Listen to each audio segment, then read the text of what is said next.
I'm really excited to see Filipe this year just because of that question right there alone, Joe, because one of my favorite things about Filipe, obviously it's fun to watch surfing, but it's fun to watch him in a competitor's area. He's engaged with people. He talks to everyone. He seems genuinely happy to be there.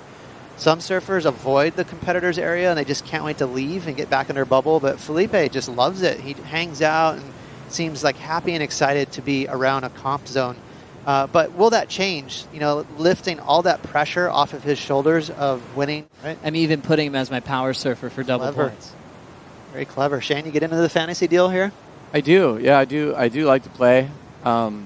I have some friends who like to talk a lot of trash. Obviously, a John Florence, a Jack Robinson, these names that everyone's going to take on. How are you approaching it, Ross? Do you kind of need to stick to those usual suspects here at Pipe?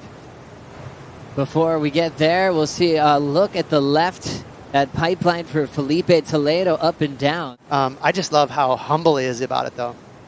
As we see just an awkward takeoff there for Josh as things are still just growing here. 3-point ride for Jackson's turn, which was impressive. But yeah, it reminds me how great Dane was everywhere. Actually finished number 4 in the world. He's over the top humble. The guy almost hates the way he surfs, and he's always ashamed of like highlights in his career. You can even see him kind of squirming in his seat there. But then you watch the clip, you're like, oh my God. Super early age, and it was just, those guys were incredible out here. Like just so comfortable, charging, perfect technique, like just incredible.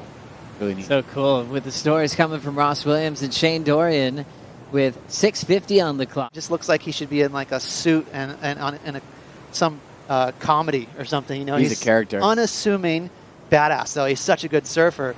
And same with Dane Reynolds. You watch him as we see Filipe slide through that little sneaky backdoor barrel.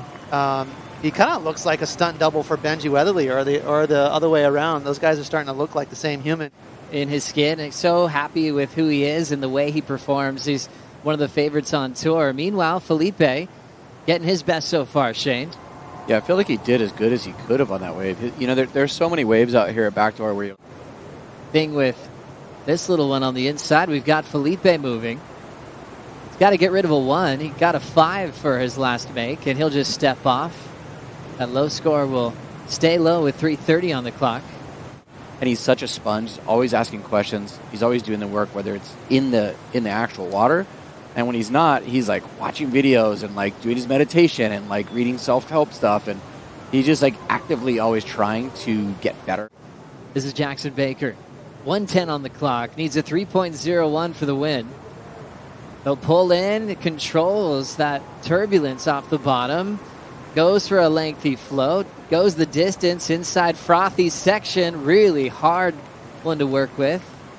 He'll go down on his final turn. Dangerous out there, not needing much of a score. Right now, Josh needs a 3. That's definitely going to up. That's going to require a bigger requirement from Josh. So getting the gritty work done here. Love the way this kid surfs. He's got such a heavy back foot. And again, he just surprises me. Josh Moniz, the Billabong wild card, gets left out of this one. He'll go into the elimination round. Jackson and Filipe moving on. Last score in for Baker. Not enough for the lead change, but solid in second as we continue on with a great day of action.